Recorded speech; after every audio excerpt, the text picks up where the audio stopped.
this is Karen from White Willow, and today we're going to go over canned meats. Yes, we can can meats. I know I've had a lot of questions on those, and actually they're the easiest project of all. And they're great for last minute meals, and they last a long time on the shelves for emergencies. So we are going to can beef, and we are going to can chicken, and I am going to show you how to purchase things at a reduced price and can it and have great meals later on. We bought some on sale or clearance beef yesterday at Sam's, and I also bought these boneless chicken Asian on clearance as well when they have this yellow orange tag. I usually don't buy anything that's already pre-seasoned because I like pre-seasoning, but they look really great. So we're going to go ahead and just chop these up. These are boneless and these don't have any bones in them, so we are going to add a little bit of broth to them. If the chicken has bones in it, like a leg or a thigh with bones, I don't add any broth at all because it makes its own juice and it is so tender that it will fall off the bone. But these don't have bones in them, so I'm going to add a little bit of chicken broth when we put these in the can, and a little bit of beef broth for these when I put them in the can. I don't seem to have any beef broth, so I just added chicken broth to all the jars. You can either add the broth before you put the meat in or after, it doesn't matter. These are super easy. Again, I just threw the beef in a plastic bag overnight and marinated it in some seasoning, and now I'm just going to actually just put it into the jar. There is no trick to canning meat. It is super simple. You want to mush it down just to get it nice and packed. And this also smells really good. So the reason I bought some beef yesterday is because I really don't think I have enough chicken to fill up the canner. And if I can meat, because it goes for 90 minutes in the canner, and we'll go over that in a minute, I want to make sure that I'm doing 7 quarts. So that one right there, that canner, and we'll look at that in a second, holds 7 quarts. This has a little bit of beef left over. Maybe I can mash it in there. And you want them to be tight. And some of this might be cooked right now. So I don't mix the meat. Sometimes I do. I just throw it in like a mystery jar. But in this case, I'm just going to keep the beef here, and then we'll do the chicken. So the line comes up to right about the bottom screw line on the jar. That's where you kind of want it for meat. I'm going to set those aside, and I'm going to go ahead and do the chicken.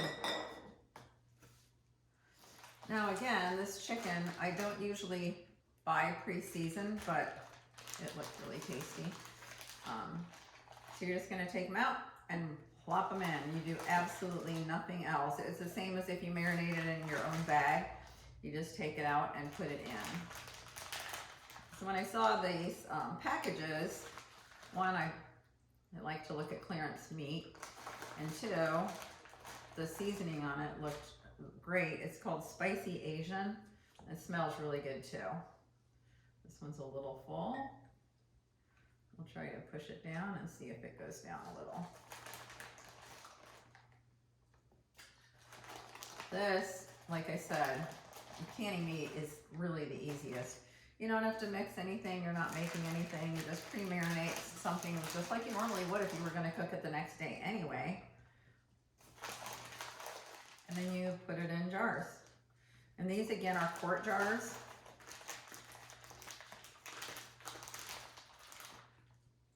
This one might be pushing it. I think I'll let him dive into that jar.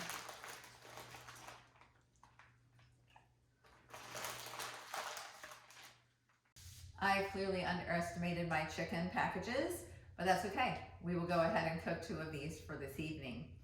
I'm going to go ahead and take a little white vinegar, and I just dip my cloth into it, and I'm going to clean the rims off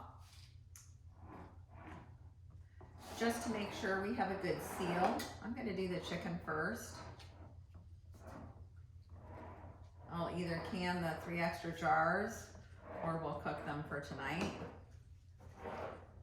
So we just want to make sure that all the rims are nice and clean before we put the lids on them. We don't want anything impairing the seal. I do take a little vinegar and I put it in the pot with a little bit of water in it. I'm going to bring you over here. This is the pressure canner. I have other videos on water bathing for more jellies and jams and candied jalapenos. But this is meat, so it needs to be pressure canned. It will need to be pressure canned for 90 minutes, and the altitude on the gauge will depend on where you live. I live in Florida. We're pretty much at sea level, so this is going to be at 11 pounds of pressure once we get the canner up to where it's supposed to be as far as temperature goes. So this canner doesn't have as much water in it as the water bath canner. You put just a couple inches in the bottom of the canner, and it also has the grate down at the bottom so that there's a little airflow around the cans as it bubbles.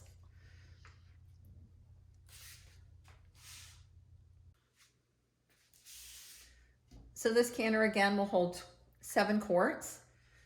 I'm gonna go ahead and put them in here.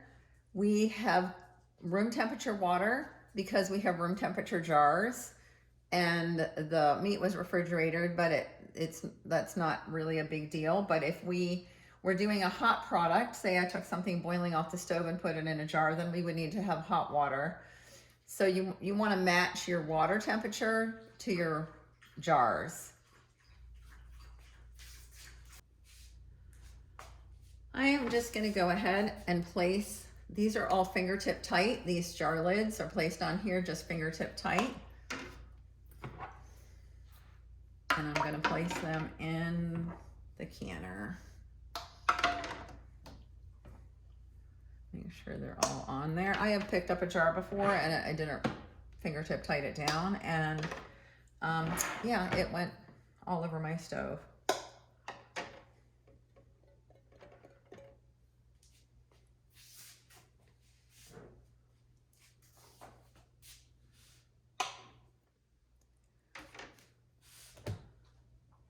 There are our 7 quarts in the canner, and the water level is a little higher. You can see once I put them in, it's a little higher. So I'm going to go ahead and take 1 can out and lower that water.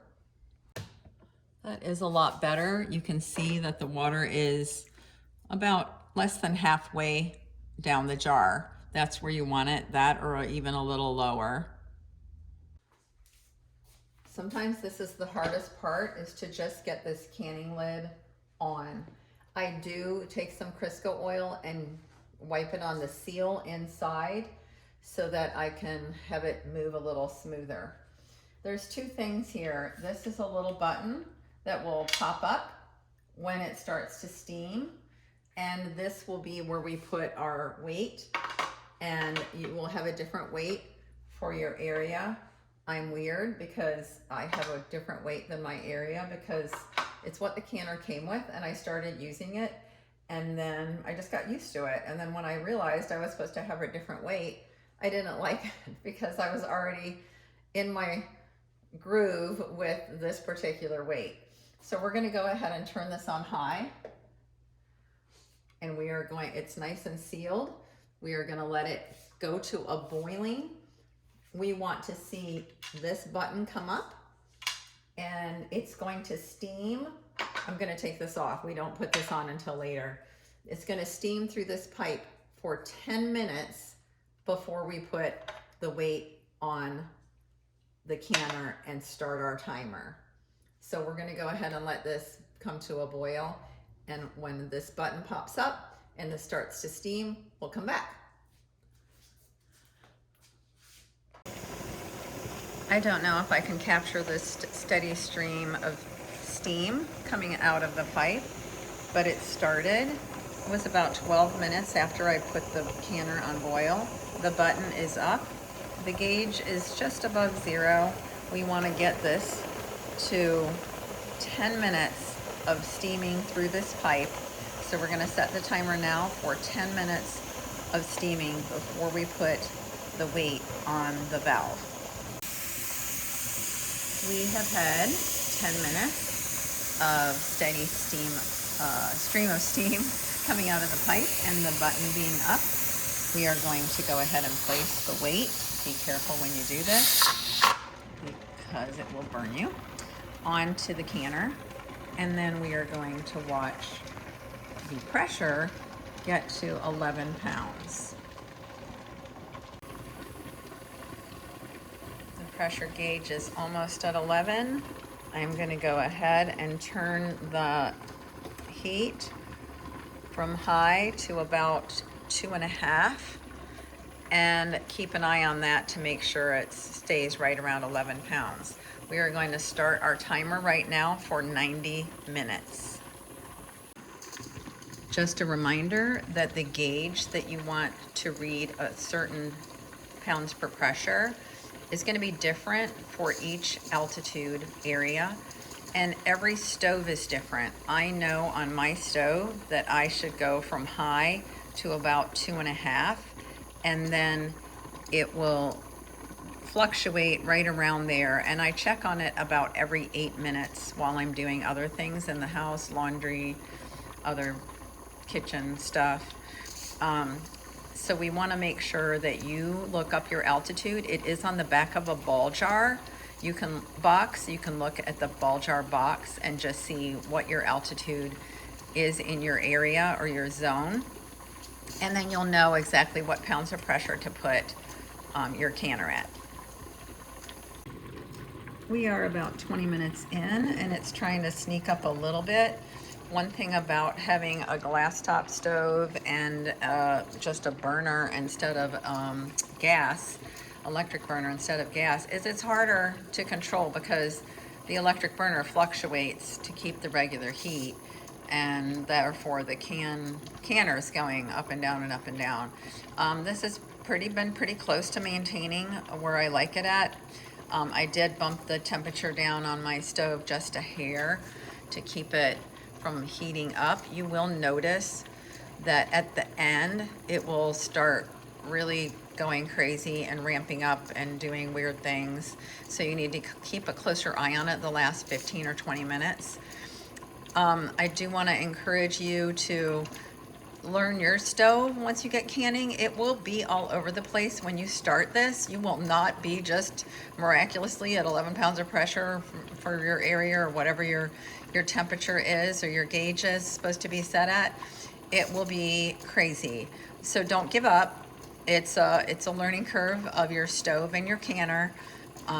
And we're about 69 minutes and 8 seconds left. And then we'll be getting ready to take the cans out. 35 more minutes and we are staying strong. Smells good.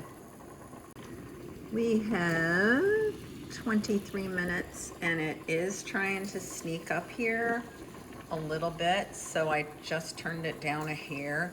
You never turn it down a lot at the same time. You just inch it back down again, because especially with an electric burner, because it fluctuates. So we will try to get it back to right at 11 and finish our 23 minutes. 5 minutes to go.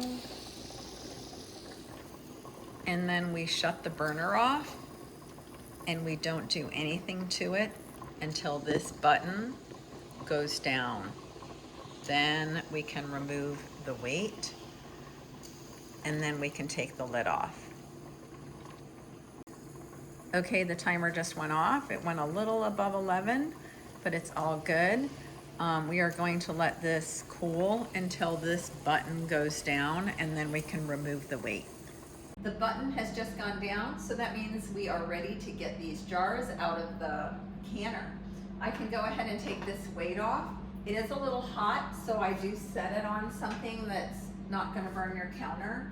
I'm gonna go ahead and turn this. Let me put my other mitt on. Turn this away from you. It's gonna seem like a really long time that it starts to simmer down and go to 0 when the button goes down. But if you're doing things around the house, then it goes by really quickly. But if you're sitting there waiting on the canner to have the button go down, then it's gonna seem like it takes forever. But we're gonna go ahead and take this off. I'm gonna put this in the sink.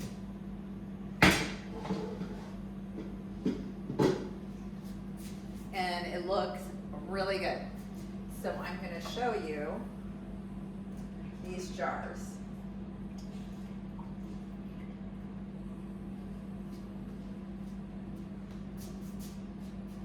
This is still boiling, and it will be for a while. Ooh, it's getting a little hot on my hand. So I'm gonna go ahead and set these here.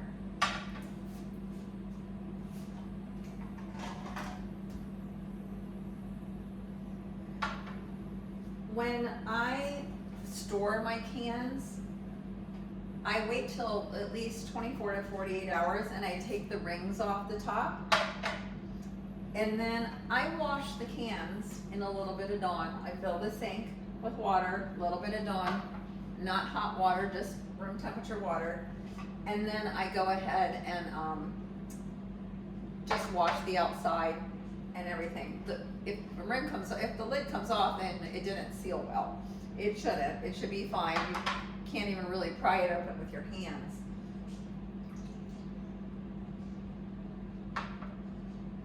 There we have 7 jars of Asian chicken that I bought on sale at Sam's.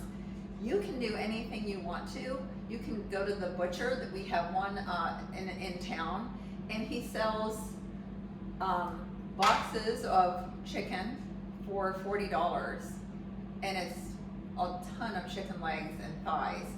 You can can those all day long, and you can make, you know, a ton of meals. So use your imagination when you can meat.